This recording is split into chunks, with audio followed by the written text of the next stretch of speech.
Peggy 16.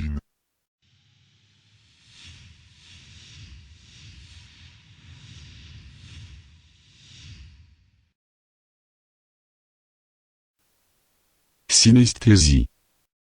Chien, rouge. Cheveux, vert. Marmite, violet. Plus jeune, quand le sommeil ne venait pas, je disais des mots au hasard, ceux qui me passaient par la tête, et ça m'évoquait une couleur. Certains comptent les moutons, moi j'avais ça. Je parle au passé, mais j'associe toujours les mots aux couleurs, seulement je n'ai plus besoin d'utiliser ce petit jeu pour m'endormir. Ouais, maintenant j'ai les somnifères. Bref, tout ça pour dire que je suis synesthéique. Avant j'aimais bien voir ce phénomène comme un super pouvoir, et je racontais ça aux filles pour les convaincre d'être mes amoureuses. La belle époque. Aujourd'hui, ça ne me sert plus pour draguer non plus, j'ai autre chose. Non, pas des somnifères, cette fois, mais une voiture. Bon, je m'égare encore, désolé, mais avec tout l'alcool que j'ai avalé, c'est pas facile de garder les idées claires. En 20 années, j'ai eu le temps de bien comprendre comment fonctionnait ma synesthésie. Souvent, il n'y a pas de lien entre les mots et la couleur qui leur correspond. Bon, il y a bien le mot beurre qui est jaune, et le mot sapin qui est vert, et quelques autres exemples, mais je miserai plutôt sur la coïncidence. Mais il y a ce que je vais appeler des exceptions. Tous les mots en rapport avec la famille sont orange. Et ce sont les seuls. Papa, maman, tonton, tout ça, c'est orange. Et les mots désignant quelque chose de dangereux sont d'un bleu très foncé. Aussi fou que cela puisse paraître, ça m'a d'ailleurs évité plusieurs fois des emmerdes. Qui aurait pu deviner que la nouvelle voiture dans laquelle ma voisine voulait m'emmener faire un tour était bleue? Là aussi, c'est les seuls mots bleus. Jusque-là, vous arrivez à me suivre? Il y a une dernière particularité avec ma synesthésie, c'est que si par exemple je pense à, je sais pas, disons, une lampe en particulier, elle n'aura pas forcément la même couleur que si je pense à une autre lampe. Maintenant je peux vous expliquer la situation actuelle. Ce soir, on fête les 21 ans de mon meilleur pote, grosse soirée dans la maison de vacances de ses parents. On a bu comme c'est pas permis. Pour vous dire, on a rempli la baignoire de bière, et à l'heure qu'il est, ça m'étonnerait pas qu'elle soit vide. Et puis avec quelques bons potes, on a eu l'idée de se lancer des défis. Des trucs barrés, évidemment. Et puis finalement, ils m'ont mis au défi de passer le reste de la nuit dans la grange, avec une fille qui me plaisait bien. Après avoir fait la bamboula comme des fous tous les deux, elle s'est endormie d'un coup. Je pensais donc à sortir rejoindre les autres, seulement la porte de la grange était fermée. C'est qu'on nous avait sûrement fermés pour ne pas qu'on triche.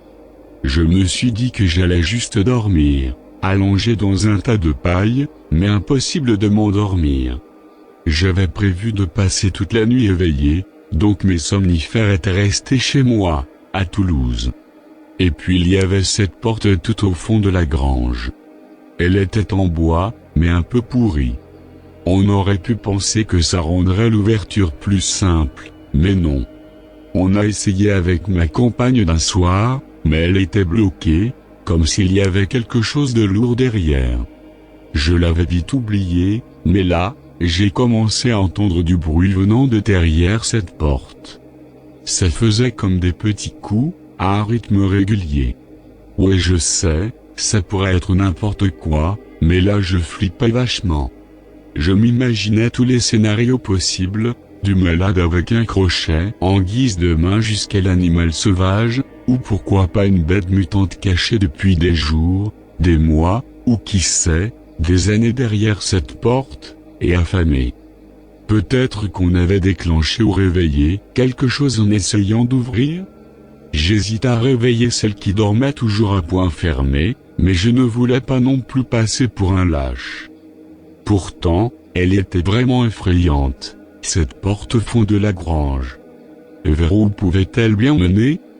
Plus je la fixe, plus elle me paraissait dérangeante. À un moment, j'ai même cru la voir bouger, s'entrebâiller légèrement.